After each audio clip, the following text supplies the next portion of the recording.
Seja bem-vindo. Antes de qualquer coisa, deixa eu falar direto com você. Respira devagar, só por um segundo. Porque o que você vai ouvir agora não é só uma história. É quase um espelho. E talvez, só talvez, ele reflita aquelas partes suas que você sempre empurrou para o fundo, aquelas que você nunca contou para ninguém, aquelas que você mesmo evita olhar quando a casa fica silenciosa demais. Mas hoje, aqui comigo, você não precisa fingir que não sente. Hoje é seguro admitir o que sempre doeu quieto dentro de você. Ninguém percebe quando começa, mas existe um instante silencioso em que a empatia deixa de ser virtude e se torna prisão. É quase imperceptível, uma rachadura no olhar, um cansaço que não pertence a você, uma dor que não nasceu no seu peito, mas insiste em pulsar como se fosse sua. E é nesse território cinzento, quase clandestino, que a história realmente começa. Naquele lugar onde sentir demais não é superpoder, é sentença. Há quem diga que empatia é luz, mas ninguém fala da sombra que ela projeta. O lado sombrio da empatia, quando sentir demais te destrói, não surge de um trauma grandioso, de um colapso súbito ou de um estalo cinematográfico. Surge devagar, sempre devagar, como uma água fria escorrendo pela nuca, um sinal que você tenta ignorar, achando que é só cansaço, só sensibilidade, só mais um dia pesado. Mas existe um momento, quase sempre em silêncio, em que você percebe que está carregando emoções que não viveu, dores que não escolheu e responsabilidades que nunca foram suas. E você se pergunta, quando foi que comecei a me fragmentar? A resposta, quase sempre, está escondida em memórias pequenas. Talvez tenha começado quando você aprendeu que ser bom é nunca dizer não, que ser forte é aguentar tudo sem reclamar, que amar é absorver o caos do outro até estabilizá-lo, mesmo que você se desestabilize no processo. Ou talvez tenha começado naquele dia em que alguém chorou do seu lado e você, incapaz de suportar o sofrimento alheio, abriu mão de um pedaço de si para oferecer conforto. E essa troca, aparentemente nobre, se repetiu tantas vezes que você começou a desaparecer sem perceber. E aos poucos, algo dentro de você grita por ar. Mais do que empatia, você desenvolve uma espécie de radar emocional neurótico, sempre alerta, sempre investigando, sempre tentando antecipar a dor do outro para evitá-la, minimizá-la, absorvê-la. Você se torna especialista em interpretar silêncios, em decifrar expressões, em sentir as tempestades antes mesmo que as nuvens se formem. E quanto mais profundamente você sente, mais profundamente você se esgota. A verdade incômoda é que existe um preço por se importar demais. E ninguém fala sobre ele. Existem pessoas que descobrem esse preço no cansaço extremo, que nunca melhora. Outras descobrem quando percebem que, mesmo rodeadas de gente, carregam um vazio inexplicável, como se tivessem dado tanto de si que já não fosse possível reconhecer o que sobrou. Mas muitas descobrem no silêncio da noite, quando finalmente param, quando finalmente não precisam cuidar de ninguém, quando o mundo fica quieto e o que resta é só exaustão. É nesse momento que um pensamento perigoso aparece. Talvez eu esteja quebrado. Só que você não está quebrado. Você está sobrecarregado. Mas antes que perceba isso, você se prende ao hábito de salvar o mundo enquanto o seu próprio mundo desmorona. E é aqui que a narrativa muda de tom, porque o lado sombrio da empatia nunca chega como vilão óbvio. Ele chega como algo íntimo, quase poético, quase justificável. Ele diz que sentir demais é prova de bondade, que aguentar tudo é virtude, que ser apoio de todos é destino. Mas existe um problema. Empatia sem limites vira desespero. Empatia sem descanso vira culpa. Empatia sem reciprocidade vira autodestruição. E quando você finalmente percebe isso, já está emocionalmente submerso demais para emergir sozinho. É como estar em uma sala cheia de pessoas chorando, cada uma com sua tragédia, e você tenta ser abrigo para todas elas. No início, parece bonito, parece heróico, mas chega um ponto em que suas próprias paredes começam a rachar. E no fundo do seu peito algo diz, quase num sussurro: ninguém vai me salvar se eu continuar me apagando assim.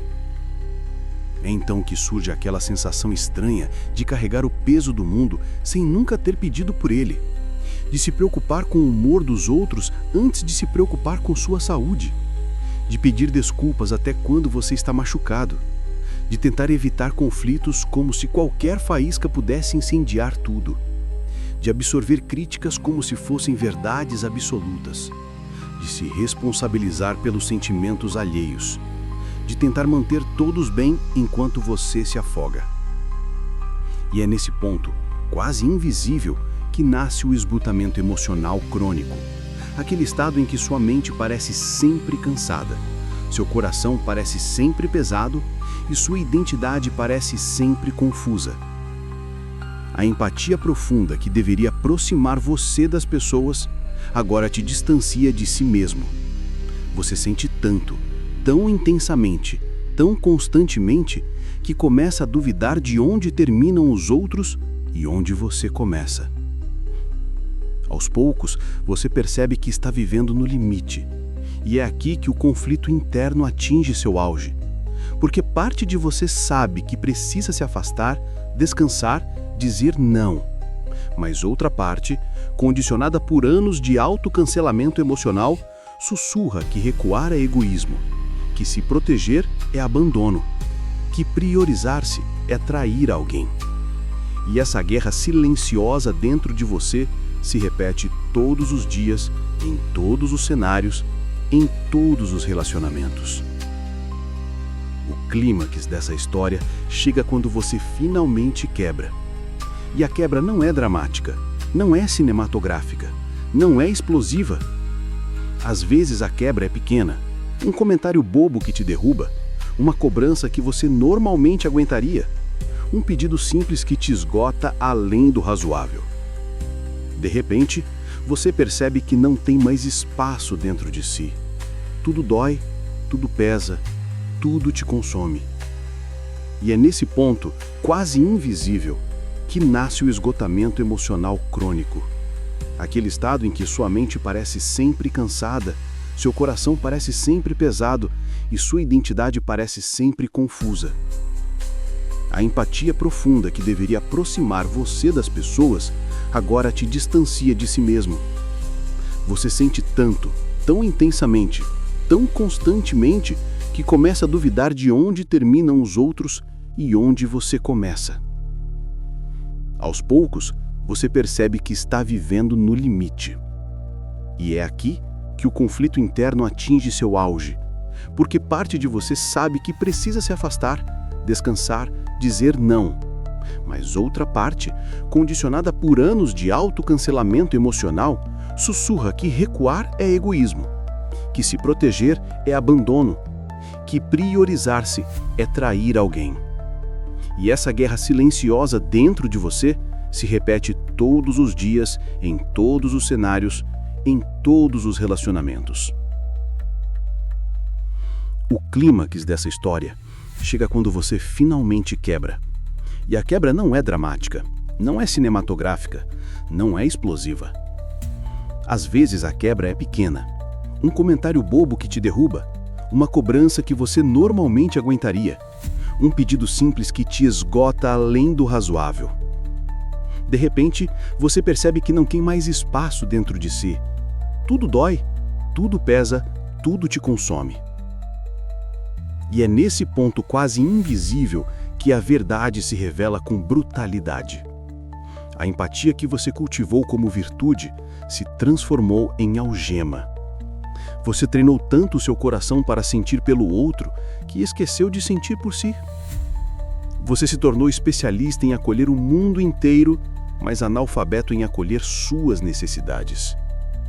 Você se permitiu ser absorvido pelas emoções dos outros, enquanto as suas foram sendo engavetadas, silenciadas, negligenciadas. E então surge a pergunta mais difícil: quem cuida de quem cuida de todo mundo? É nesse momento, nesse exato momento, que a narrativa muda de direção. porque o lado sombrio da empatia não é o final da história. É o aviso, o ponto de ruptura, o lugar de renascimento. Porque é ali, no chão, esgotado, vulnerável, sem forças para continuar correspondendo às expectativas alheias, que você finalmente percebe uma verdade libertadora. Sentir demais não é o problema. O problema é acreditar que sentir pelos outros é mais importante do que sentir por si mesmo. E quando essa consciência desperta, algo muda, sutilmente no início. Você começa a identificar emoções que não são suas. Você percebe que pode ouvir a dor dos outros sem carregá-la para casa. Você entende que pode ser apoio sem ser muleta. Você aprende que empatia não é absorver, é compreender. Não é se sacrificar, é se conectar. Não é carregar, é acompanhar. E acima de tudo, você aprende que ninguém, absolutamente ninguém, merece mais sua empatia do que você mesmo. Esse é o momento em que o arco da história finalmente se realinha. Não é sobre deixar de sentir, é sobre aprender a sentir com limites. É sobre perceber que empatia verdadeira não destrói. Quem destrói é o excesso, o desequilíbrio, o hábito de se colocar sempre em último lugar. É sobre recuperar seu espaço interno, reconstruir sua identidade emocional, reaprender a respirar sem pedir permissão. E então, pela primeira vez em muito tempo, você entende que cuidar de si não é egoísmo, é fundamento. É só quando você se reconstrói que consegue oferecer algo que não seja feito de pedaços quebrados. É só quando você se fortalece que consegue amar sem se perder. É só quando você se escuta que consegue escolher relações que não drenam, mas somam. No fim, o lado sombrio da empatia não desaparece. Ele continua ali, como um lembrete silencioso de que até a luz mais bonita pode machucar se usada contra si mesmo. Mas agora você sabe navegar nesse território. Agora você sabe reconhecer quando está ultrapassando seus limites, quando está absorvendo demais, quando está se tornando invisível dentro da vida dos outros. Agora você sabe que a maior prova de empatia é a que você oferece ao próprio coração. E quando finalmente termina essa jornada, você não volta a ser quem era antes. Você se torna alguém mais inteiro, mais consciente, mais firme. Alguém que sente profundamente, mas não se destrói por isso. Alguém que compreende que a empatia verdadeira começa no próprio espelho. Alguém que sabe amar o outro sem deixar de amar a si. Se essa história te tocou, se você se viu em algum desses momentos, se parte de você sentiu esse peso silencioso que ninguém vê, então deixa seu comentário. Compartilha o que mais te marcou, se inscreve e dá um like para que essa mensagem alcance mais pessoas que talvez estejam carregando dores que nunca foram delas. Você não está sozinho e talvez hoje seja o primeiro dia em que alguém finalmente disse isso para você.